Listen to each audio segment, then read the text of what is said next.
திகைக்க வைக்கிறது. நீங்கள் இப்படிப்பட்ட ஒரு தலைவரை நீங்கள் என்றைக்கு பார்க்க முடியாது. இன்னொரு 500 ஆண்டுகள் ஆனால் கூட இப்படிப்பட்ட ஒரு தலைவரை நீங்கள் பார்க்க முடியாது. இந்திய தேசிய காங்கிரஸ் இந்தியாவுடைய விடுதலைக்காக போராடிய இயக்கம். அதை உருவாக்கியது இந்தியர்கள் கிடையாது. அம்மையார் என்கின்ற ஆங்கிலேயர்கள் வெள்ளைக்காரர்களுக்கு சேவை செய்ய வேண்டும் என்பதற்காகத்தான் இந்திய தேசிய காங்கிரஸ் என்கின்ற இயக்கத்தை ஆரம்பித்தார். அந்த இயக்கத்திற்கு மகாத்மா காந்தி வந்ததற்கு பிறகு அந்த இயக்கம் புத்துணர்ச்சி பெற்றது. மகாத்மா காந்தி அந்த காங்கிரஸ் கட்சிக்கு ரத்த தானமும் புத்தி தானமும் கொடுத்தார். ஜவஹர்லால் நேரு, சர்தார் வல்லபாய் பட்டேல் போன்றவர்கள் போராடினார்கள். இந்தியா போராடியது சுதந்திரம் பெற்றார்கள். காங்கிரஸ் கட்சியிலிருந்து எத்தனையோ இயக்கங்கள் பிரித்தது.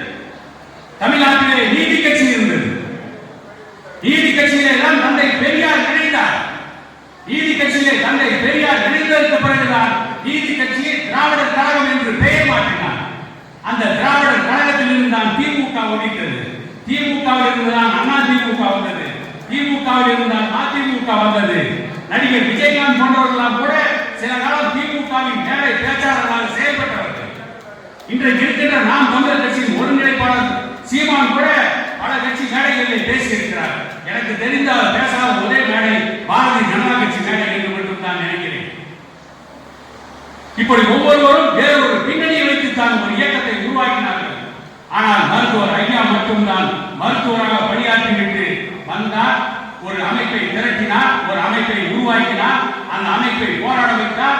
போராட்டத்தின் மூலம் வெற்றியை பெற்றார். இடஒதுக்கீட்டை பெற்றுக் கொடுத்தார். இன்றைக்கு 119 ஜாதிகளுக்கு 20% கல்வி வேலை வாய்ப்பிலே இடஒதுக்கீடு இருக்கிறது என்று சொன்னால் அது மருத்துவர் ஐயாவுடைய தனிப்பட்ட முயற்சி. அவர் நடத்திய போராட்டம், அவருடைய பேச்சை கேட்டு, அவருடைய அறைகூரை கேட்டு உயிரை கொடுக்க வந்து தயாராக நின்றார்களே, அந்த துப்பாக்கி தோட்டாக்களுக்கு மார்பு காட்டி மடிந்து போன மாவீரர்கள் என்பதை இந்த இடத்திலே நான் நினைவூட்ட கடமைப்பட்டிருக்கிறேன். இப்படிப்பட்ட ஒரு ஒப்பற்ற தலைவர் இனி இந்த தமிழகம் காணுமா என்றால் நிச்சயமாக பார்க்க முடியாது. இன்னும் ஒரு 500 ஆண்டுகளாக தன்னுடைய தாய்நாட்டின் விடுதலைக்காக போராடிய மகாத்மா காந்தியை போல, சுபாஷ் சந்திர போஸை போல, பகத்சிங்கை போல இன்னொரு போராடிய இன்னொரு புரட்சியாளனை நாடு சந்திக்காது.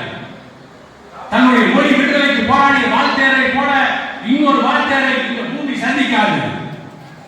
தன்னுடைய 33 வயதில் கூட உலகத்தின் பெரும் பகுதியை வென்றதாக சொல்லப்பட்ட அலெக்சாண்டர் இனிமேல் வெல்வதற்கு நாடு இல்லை என்று திகைத்து நின்ற மாவீரன் அலெக்சாண்டரை போல ஒரு அரசனை இந்த நாடு, ஒரு மாவீரனை இந்த உலகம் சந்திக்காது.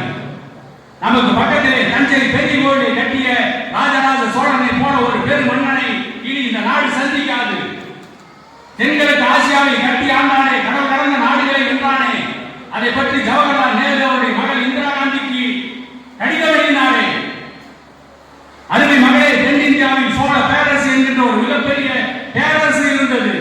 அந்த பேரரசிலே வலிமை வாய்ந்த கப்பல் படை இருந்தது.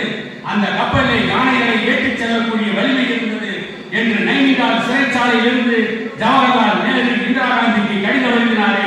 அந்த ராஜேந்திர சோழனை போன்ற ஒரு பெரு வீரனை இனி இந்த உலகமோ இந்த தமிழகமோ சந்திக்க போவதில்லை. அதை போல இனி மருத்துவர் ஐயாவை போன்ற ஒரு தலைவரையும் இந்த தமிழகம் சந்திக்காது என கூறிக்கொண்டு இந்த கூட்டத்திலே கலந்து கொண்டிருக்கின்ற ஒன்றிய செயலாளர்கள், நம்முடைய மாவட்ட நிர்வாகிகள் எல்லாம், இன்னும் மாவட்ட பொறுப்பாளர்கள் நிறைய பேரை நீங்கள் போட வேண்டி இருக்கிறது.